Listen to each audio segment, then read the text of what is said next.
Senator the Hon Murray Watt.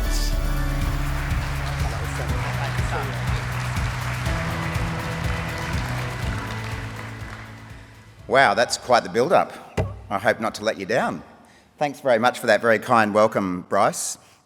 And it's my privilege to be here as the Federal Minister for Agriculture, Fisheries and Forestry, and to have the opportunity to address you here today in beautiful Adelaide, which I'm in now for the second time this year.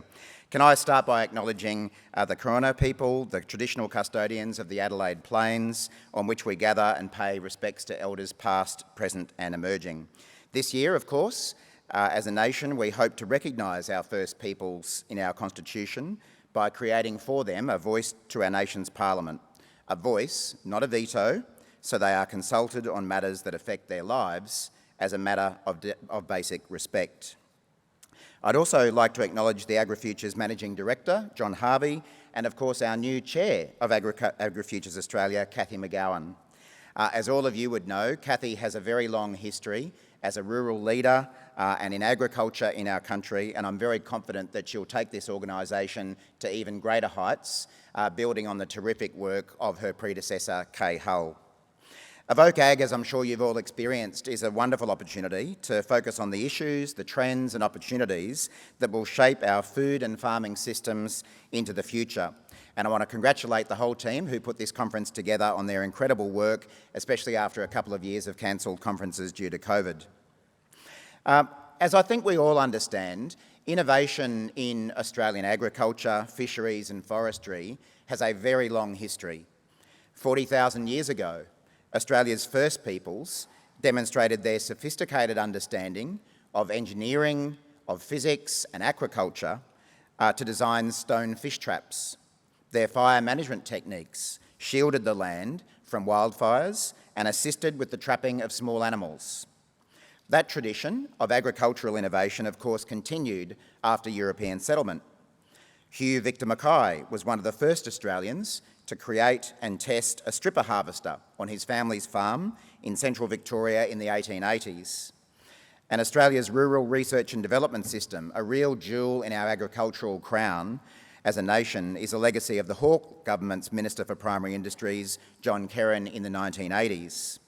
And that tradition of innovation and technology in agriculture continues to the current day, with world-class research, development and innovation happening on farms, in universities and labs, in businesses and packing sheds right around our country.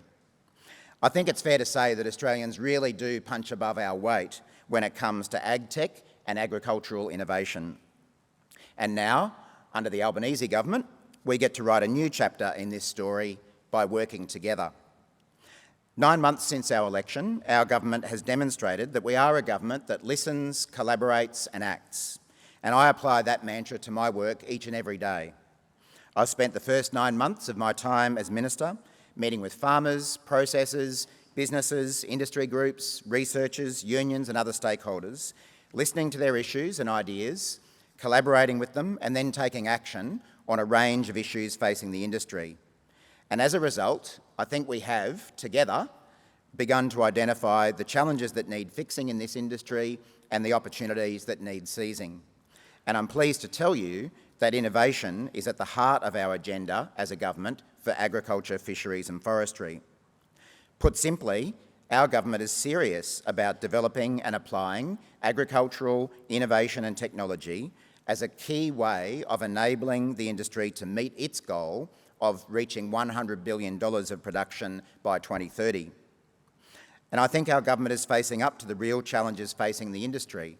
By listening, collaborating and acting with the sector, we're finding ways to solve them.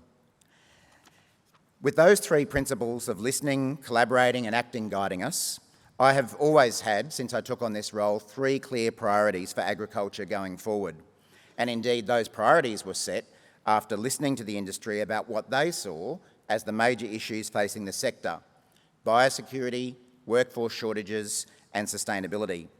And technology and innovation is central to dealing with each one of those priorities. Last year saw biosecurity become a very hot topic in our community, not just on farms, but in households and businesses right around the country. The threat of foot and mouth disease dominated news headlines, a mere 5 weeks after I was sworn in as the minister. Talk about a baptism of fire. Thankfully, together, we stared down that threat in partnership with industry.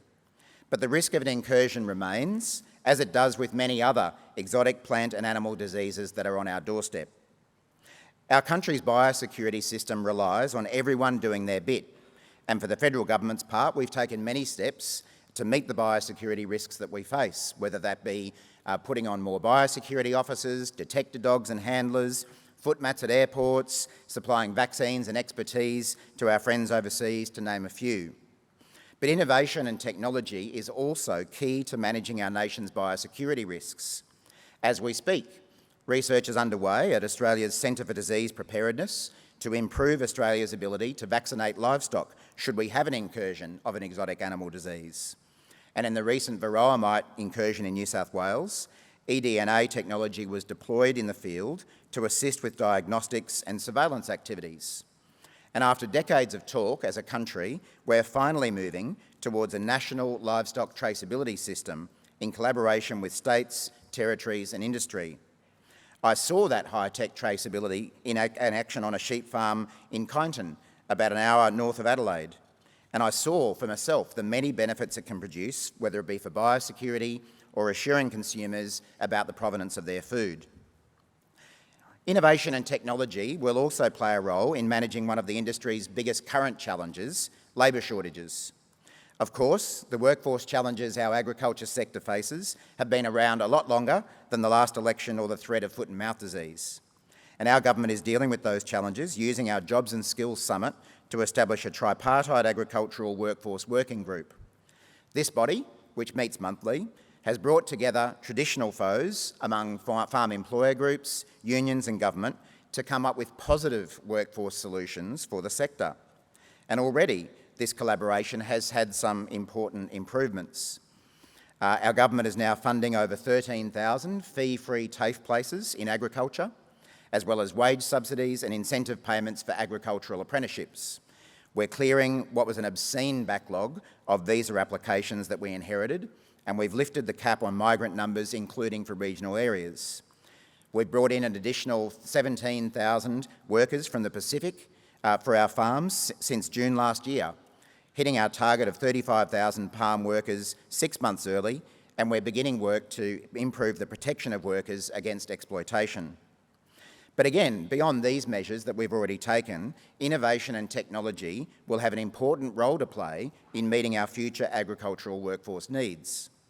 Already we're seeing some farmers move towards robotics and technology to overcome their workforce shortages, like the robotic dairy farm that I visited in Gippsland in Victoria, or the Tasmanian berry farm that's highlighted in today's ABC News that's using robots to help with their picking season over the summer. Now, of course, we're not saying that this means the end of humans working in agriculture, far from it. But this type of technology will bring changes to how we manage our workforce and how we operate farms and processing plants all around the country, especially at a time of serious labour shortages. In fact, I think that technology is actually a key selling point to attract people to careers in agriculture. And I was reflecting on another visit that I did last year to a suburban high school in Brisbane, which has a fantastic agriculture course for its students, and talking to both the teachers and the students about whether they were interested in careers in agriculture. One of the main reasons they were was because of the exciting technology and innovation they get to take part in.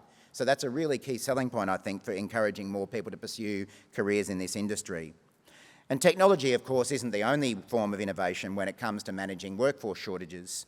CBH, the large grain growers cooperative, whose massive grain terminal I visited in Perth just this week, has introduced roster changes to provide its employees with more job security as a way of retaining the precious staff that they have. So continued innovation, whether it be technology or rostering changes or anything else, is a crucial part of the solution to the workforce challenges that our ag sector faces. The same can be said about what I think is probably the sector's biggest long-term challenge, the impacts of climate change and the need for even more sustainable practices. I've said before that Australian farmers are already seeing the impacts of climate change. A 23% reduction in average farm profitability over the last 20 years due to seasonal changes driven by climate change.